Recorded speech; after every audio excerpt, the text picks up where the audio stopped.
सम्मानीय पत्रकार बंधुओं, 2 सितंबर को हिंदी भवन में सम्यक क्रांति दिवस का आयोजन था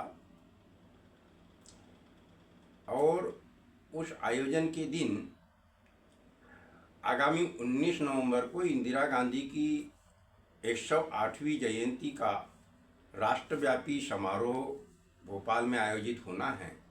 उस विषय पर प्रदेश भर के कार्यकर्ताओं से चर्चा होनी थी। प्रदेश भर के सम्यक अभियान के कार्यकर्ताओं पदाधिकारियों के अलावा कांग्रेस के वरिष्ठ नेताओं ने उसमें भाग लिया, जिसमें प्रदेश कांग्रेस अध्यक्ष जीतू पटवारी भी थे और कई वर्तमान पूर्व विधायक और बड़े कद के नेता मौजूद थे। मैं इस बात को स्पष्ट करना चाहता हूं कि उस दिन के बाद मेरा थोड़ा स्वास्थ्य वायरल फीवर के कारण गड़बड़ हो गया था। मैं पत्रकार बंधुओं के चंद उठते सवालों का जवाब नहीं दे पाया। बात उस दिन जो मैंने अपने भाषण में कहा था उसे लेकर उठी है। मीडिया इतनी हिम्मत क्यों नहीं दिखा पाता कि वास्तव में मैंने जो भाषण दिया है उस भाषण को पूरा का पूरा दिखाए। आप सब लोग, आपने मोहन यादव को आरोप लगाया, आपने शिवराज सिंह चौहान को आरोप लगाया, व्यक्तिगत आरोप लगाया, इस प्रकार की बात कर रहे हैं। मैं मीडिया में शुरू से रहा हूं, बड़े अखबारों में संपादक पद पर भी रहा हूं, इतनी किताबें लिखा। तथ्य क्या होते हैं, किन तथ्यों के साथ बात रखनी चाहिए, मर्यादा क्या होती है, लेखनी की मर्यादा क्या होती है, शब्दों की मर्यादा क्या होती है, मैं भली भांति जानता हूं। सम्यक अभियान 2 मई 2022 से ही चल रहा है, 9 सूत्री मुद्दों के साथ में। इंदिरा जी को लेकर के बहुत गलत तरीके से संवैधानिक व्यवस्था के तहत आपातकाल लागू किया गया था और उन्हें बदनाम करने के लिए गृह मंत्री अमित शाह जी के विभाग के एक संयुक्त सचिव ने राजपत्र असाधारण में नोटिफिकेशन जारी करके संविधान हत्या दिवस घोषित कर दिया। उसे लेके मैंने देश भर में पत्रकार वार्ताएं की, प्रमाण सहित बातें रखी और जिसके कारण में ये भाजपा के नेताओं के पास कोई तर्क नहीं था। कुतर्क करने के लिए लखनऊ में कुछ लोग आए थे, मुंबई में भी कुछ लोग मेरे पास आए, लेकिन जैसे ही मैंने तर्कों के साथ उनके सामने बात रखी तो उनकी बोलती बंद हो गई। अर्थात भाजपा के नेताओं में हिम्मत नहीं है कि इंदिरा गांधी ने जो कार्य उस समय की थी, जो महानतम कार्य थे, उन कार्यों को नज़रअंदाज कर सके, उन्हें गलत साबित कर सके। बल्कि शिवराज सिंह चौहान ने एक सभा को संबोधित करते हुए भाजपा नेताओं से कहा कि नरेंद्र मोदी जी की ऐसी छवि बनाओ जैसी इंदिरा जी की थी। मतलब आप इंदिरा जी की छवि के पीछे दौड़ना चाहते हो, उस छवि को प्राप्त करना इतना आसान नहीं है। बात यह है कि आज मैं आप लोगों से क्यों बात कर रहा हूं और क्यों मैंने अपने स्वास्थ्य की बात किया कि मेरा स्वास्थ्य बिगड़ गया था और उसके चलते मैं आपसे बात नहीं कर पाया। बार बार फोन आ रहे थे और जो ये बात बोली गई कि मैंने मोहन यादव जी के खिलाफ बोला या शिवराज सिंह चौहान के खिलाफ बोला, मैं किसी के खिलाफ न बोलता हूं न बोलना पसंद करता हूं। मर्यादाहीनता तो कतई नहीं। और इस देश की न्यायपालिका के पास में मेरे द्वारा बोले गए कथन जाएंगे तो मुझे विश्वास है कि न्यायपालिका में बैठे जिनके पास नियमतः कानूनतः व्यवस्था देने का अधिकार है, उन्हें प्रसन्नता ही होगी कि संबंधित व्यक्ति ने मर्यादाओं में रहते हुए अपनी बात रखी है। साथियों, राम मंदिर को लेकर के सन 1989-90 से लगातार विवाद चला, रथ यात्रा निकल गई और तरह तरह की, एक मंदिर में मूर्ति स्थापित कर देने से, भव्य मंदिर बना देने से हम राम भक्त नहीं बन जाते। महर्षि वाल्मीकि जी ने जो रामायण लिखी थी उसमें राम को अवतार के रूप में नहीं बताते हुए एक मर्यादा पुरुषोत्तम आदर्श स्वरूप के रूप में परिभाषित किया, अपनी लेखनी के माध्यम से, अपने गायन के माध्यम से, अपनी कविता के माध्यम से, अपने ग्रंथ के माध्यम से।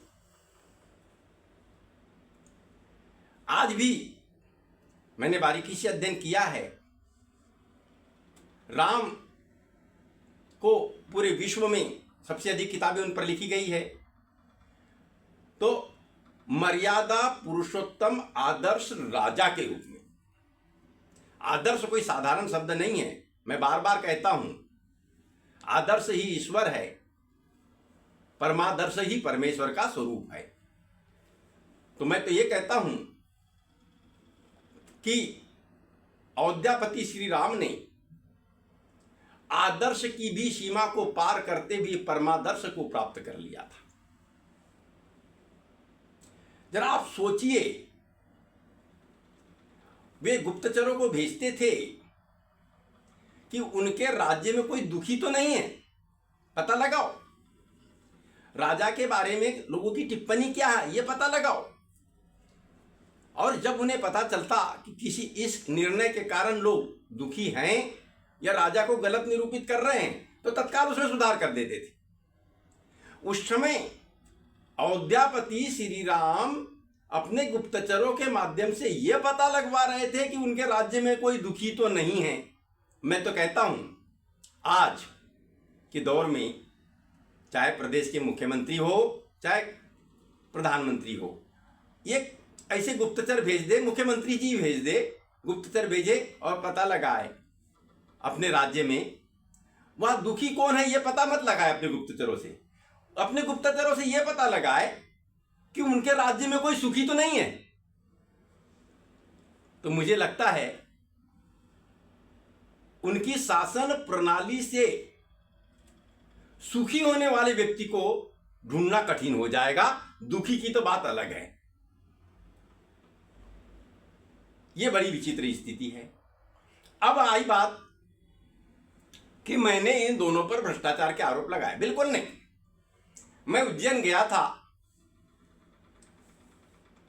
साथियों, इसको बहुत गंभीरता से समझिएगा और मैं हमारी इस वीडियो को देखने सुनने वालों से भी आग्रह करता हूं कि वे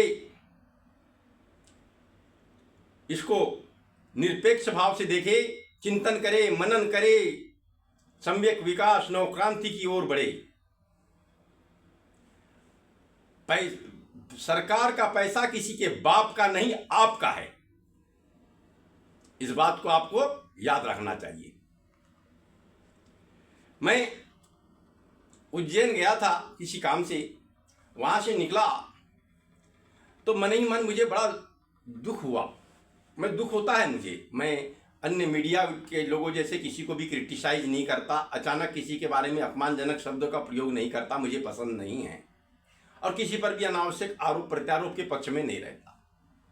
लोगों ने वहां कहा मोहन यादव के पिताजी पूनम चंद जी की फ्री चौक पर एक भजिया की दुकान हुआ करती थी, समोसा बेचते थे, और उन्होंने अपने बच्चों का लालन पालन किया, बड़ा किया। और मोहन यादव के एक भाई जो है, वे कोई अपना चैनल वैनल भी चलाते हैं, नंदू नाम है जहाँ तक, नंदलाल जी यादव। और दूसरे भाई जो हैं वो नारायण यादव जी हैं।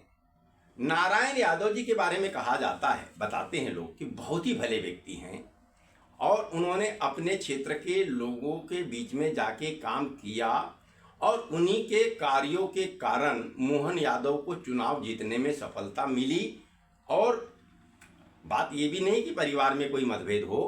मोहन यादव अपने भाई के योगदान को जानते हैं, वे कृतज्ञ भी हैं, यहां तक बात बहुत अच्छी।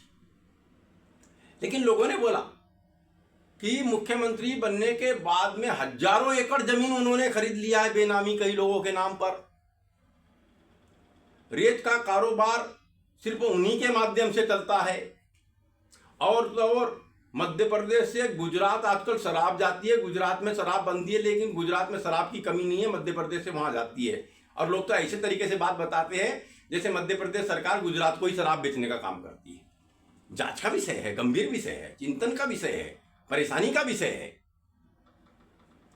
फिर यानी शराब का काम, रेत का काम, जमीन का भारी ले, ऐसे इस टाइप के आरोप लगा। अब मैं कहता हूं, लोगों से मेरा आग्रह है, मोहन यादव मुख्यमंत्री बने हैं, जितने आरोप लगाना है मोहन यादव पे लगा दीजिए, क्योंकि मुख्यमंत्री हैं। नारायण यादव उनके भाई हैं, उन्होंने अपने भाई को बढ़ाने के लिए एक अच्छे भाई, एक अच्छे गार्जियन के रूप में भूमिका निभाई और उनको आगे बढ़ाया। गरीबी अमीरी अपने जगह में है कि उनके पिताजी गरीब थे और उन्होंने बच्चों को आगे बढ़ाया, ठीक है। लेकिन यदि ये इतनी बड़ी भारी संपत्ति आती तो इन्हें कौन सा ऐसा कारोबार कर लिया जिसमें इतना पैसा आने लगा और बाकी लोगों के पास नहीं आ रहा, इनके पास बहुत ज़्यादा पैसा आ गया। ये तो सोच की बात है। हमारा रिक्वेस्ट ये था, हमने प्रार्थना किया है, हमने आग्रह किया है, मेरे में औकात नहीं है मोहन यादव को भ्रष्ट निरूपित करने की, क्योंकि मोहन यादव जी के बारे में एक दो नेताओं ने कोई टिप्पणी किया तो ऐसा पहली बार मैंने देखा है। ऐसा होता नहीं है, कोई मुख्यमंत्री इस टाइप से बोलते नहीं है। पता नहीं उनने क्यों बोला, किस लहजे में बोला, फलाना औकात में रहे, इस टाइप का उनने बोलना शुरू किया है। तो वो मेरे बारे में कहे कि भास्कर राव रोकड़े औकात में रहे, उससे पहले ही मैं कह देता हूं भाई मेरे में औकात नहीं है आप पर और आपके भाई पर आरोप लगाने की। लेकिन एक बहुत छोटे लेवल के लोग, मध्यम लेवल के लोग, ऑटो चलाने वाले, बस चलाने वाले, छोटी मोटी होटल चलाने वाले, हर एक आदमी आपके परिवार पर इतना गंदा आरोप लगा रहे हैं। ये विश्वास का सवाल है, विश्वास का संकट पैदा हो गया है। क्या ये होना चाहिए? नहीं। अब आगे क्या किया जाए? मोहन यादव जी वही राम राज्य का अनुसरण करें कि जब श्री राम सारे कानून नियम बनते थे उनको अपने ऊपर लागू करते थे, चाहे उन्हें कितनी ही तकलीफ क्यों न हो जाए।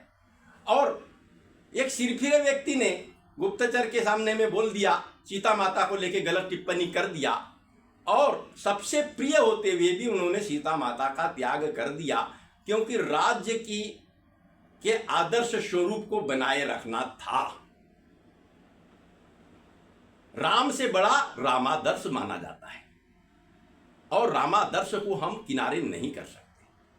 तो मेरा आग्रह है, इनको राम राज्य का अनुसरण करते हुए अपने और अपने परिवार पर जो लोगों के द्वारा आरोप लगाए जा रहे हैं, उच्च स्तरीय जांच के लिए केंद्र सरकार से भी आग्रह कर लेना चाहिए और अपने स्तर की एजेंसियों से भी उच्च स्तरीय जांच के आदेश दे देना चाहिए। और इसके साथ साथ हो सकता है सरकारी एजेंसियां स्पष्ट रूप से सही ढंग से जांच न करे तो आग्रह करना चाहिए खुले मंच से आके, मीडिया के सामने आकर के, कि बंधुओं यदि कोई प्राइवेट एजेंसी आती है वो जांच कर ले कि उनके भाई या उनके परिवार पर या उन पर जो आरोप लगा रहे हैं वो कितने निराधार हैं। और मुझे तो विश्वास है आरोप निराधार होने चाहिए, लेकिन यदि इन्होंने ऐसा नहीं किया तो वो आरोप को सही मान लिया जाएगा। भाई लोग कह रहे हैं। अब ऐसी मैं दूसरी बात बताना चाहता हूं। सम्माननीय शिवराज सिंह चौहान जी बहुत लंबे समय तक मुख्यमंत्री रहे मध्य प्रदेश के। मानता हूं उनके पिताजी मात्र 6 एकड़ के किसान थे। मुख्यमंत्री रहते हुए उनके बहुत पहले शुरू के दिनों में जब पढ़ाई कर रहे थे तब उन्होंने किस टाइप की सेवा किया, लोगों के कितना संघर्ष किया, संघर्ष करते हुए किस तरीके से वे सांसद बने, फिर सांसद के बाद विधायक और मंत्री बने, ये मैं जानता हूँ, भली भांति जानता हूँ। अब उनके 4 भाई हैं, 3 भाई और दूसरे हैं, बस कुल 4 हैं। आरोप उनका भाई नरेंद्र मास्टर था, कहाँ से इतनी संपत्ति आई भैया? पेस्टिसाइड की कंपनी खोल लिया, इंदौर में बहुत बड़ा रियल एस्टेट का कारोबारी बन गया। कोई टीआर कंपनी थी, टीआर कंपनी है, वो रेत का काम करता था, तो वो नरेंद्र मास्टर के माध्यम से चलता था। इनका एक चचेरा, इनके चाचा पूहूप सिंह चौहान थे, उनका लड़का है ये कोई योगेंद्र क्या कोई बताए बबलू नाम के, वो उनके साथ मिलकर रेत का कारोबार करते थे। तो वो रोहित इनका भाई जो है वो बहुत बड़ा ठेकेदार बन गया है। तो खुद तीसरा वरुण है, वो भी बहुत बड़ा आदमी बन गया है। आरोप कितने? आरोप सारे सीएम पे लगा लो ना भाई। नहीं, सारे आरोप परिवार पे लगे हैं। अब सीएम पर भी चुके नहीं, सीएम पे चुके नहीं। बोलते हैं कि अशोका होटल कोई हैदराबाद वगैरह की कोई कंपनी है, उसके नाम से खरीदा, लेकिन उसकी कंपनी हैदराबाद की नहीं है, इन्हें खुद खरीद लिया। लोग कहते हैं दानिश नगर में एक बड़ी भारी होटल बन रही है। लोग कहते हैं चिरायु हॉस्पिटल के मालिक बहुत मेहनती व्यक्ति हैं, गोयनका जी, मैं जानता हूँ उनने किस तरीके से हॉस्पिटल को खड़ा किया हुआ, लेकिन लोगों का आरोप है कि उसमें पार्टनरशिप शिवराज सिंह चौहान की है। बंसल कंपनी आगे बढ़ रही है, उसमें भी पार्टनरशिप शिवराज सिंह चौहान की ढूंढ लिया लोगों ने। दिलीप सूर्यवंशी जी, मैं खुद मिल चुका हूँ पहले, काफ़ी पहले, आज के 10, 12, 15 साल पहले की बात है। बहुत मेहनत करते थे वो, और मेहनत कर करके, और आज भी मेहनत करते हैं, मेहनत करके काफ़ी ऊंचाइयों को उन्होंने प्राप्त किया है और बहुत बड़े कारोबारी बन चुके हैं। लोग कहते हैं कि उनके पास कुछ भी नहीं था, एक स्कूटर से चलते थे, वो इतने माला माल कैसे बन गए? क्योंकि शिवराज सिंह चौहान पार्टनर है। मतलब कोई अगर उद्योग आगे बढ़ रहा है, अब बोलते हैं अल्ट्राटेक सीमेंट में भी उनके बड़े भारी शेयर हैं, यानी उद्योग आगे बढ़े, वो उद्योग बढ़ाने वाला व्यक्ति कितना मेहनत किया उसके बारे में कोई लिखने के लिए ना बोलने के लिए तैयार नहीं है, बल्कि उसमें पार्टनरशिप गिरा दी है मुख्यमंत्री की। अरे मुख्यमंत्री पर जितने आरोप लगाना है लगा लो, सब पे क्यों लगा रहे हो? मेरे इन कंपनी वालों से बहुत घनिष्ठ संबंध भले ना हो, लेकिन ठीक ठाक है, कोई विरोध नहीं है। मैं चाहता भी नहीं इनके खिलाफ में कोई अनारगल आरोप लगाए, लेकिन मेरा आग्रह है सम्मानित शिवराज सिंह चौहान जी से, आप लंबे समय तक मुख्यमंत्री रहे हैं, ठीक नहीं है? आप बड़े दर्शन शास्त्र के पढ़े भी हैं, बड़े दार्शनिक के समान बात करते हैं, और आपको राम राज्य का अनुसरण करना चाहिए। आपको केंद्र में भी मंत्री हैं, प्रधानमंत्री जी से आग्रह करना चाहिए। प्रधानमंत्री जी भी सामाजिक राजनीतिक सुचिता की बात करते हैं, आग्रह करना चाहिए कि मेरे और मेरे परिवार के ऊपर में गलत तरीके से आरोप लगाए जा रहे हैं, और तो और कुछ कंपनियों के साथ मेरी साझेदारी तक बताई जा रही है। मेरे भाइयों के ऊपर में बहुत ही ज्यादा आरोप लगाए जा रहे हैं। हम मानता हूं कि 6 एकड़ का किसान था, लेकिन उसके बाद में मेरे भाइयों ने बहुत मेहनत करके संपत्ति बनाया है, पर सबके ऊपर में आरोप लगा दी जा रहे हैं। मुख्यमंत्री मैं बना, आरोप उन पर लग रहे हैं। तो हमारे पूरे परिवार की जांच कर ली जाए, मेरी संपत्ति की पूरी जांच कर ली जाए, दूध का दूध और पानी का पानी हो जाएगा। और मुझे तो लगता है कि शिवराज सिंह चौहान जिस दिन ऐसा कर लेंगे, वो महानतम स्थिति पे पहुंच जाएंगे, और दशकों तक उनको लोग नहीं भूलेंगे। हमारे मोहन यादव जी को दशकों तक नहीं भूलेंगे। इन दोनों से मेरा आग्रह है कि वे अपने और अपने परिवार पर जो इस तरीके से जनचर्चा के माध्यम से आरोप लगाए जा रहे हैं, उसको संज्ञान में लेते हुए उसकी उच्च स्तरीय जांच करवाए, सरकारी एजेंसियों से करवाए, निजी एजेंसियों से करवाए, और अपनी छवि को बरकरार रखे, अपने आभा मंडल को और भी उच्चतम स्तर पर पहुंचाए। ये मेरा आग्रह है। और मैं पुनः आग्रह के साथ, प्रार्थना के साथ कहना चाहता हूं कि मेरा ऐसा ध्येय नहीं है, मेरा ऐसा उद्देश्य नहीं है कि मैं मोहन यादव जी के ऊपर आरोप लगाऊं या शिवराज सिंह चौहान जी पर आरोप लगाऊं। मैं बिल्कुल आप पे आरोप नहीं लगाना चाहता। मैं आप दोनों को बहुत ही ईमानदार किस्म के नेता मान रहा हूं, लेकिन आपको अपनी ईमानदारी का प्रमाण जनचर्चा जो चल रही है, उस जनचर्चा के अनुरूप जांच करा के प्रस्तुत कर देना चाहिए। लोगों के सामने में स्पष्ट रूप से दस्तावेज आ जाना चाहिए कि इन दोनों नेताओं ने कोई गलत काम नहीं किया है। जो भी संपत्ति इनके परिवार ने अर्जित किया है, उन्होंने बहुत ज्यादा मेहनत किया, उसके कारण किया है। ये स्पष्ट कर दे, हम भी आपको बहुत अधिक मानने लगेंगे।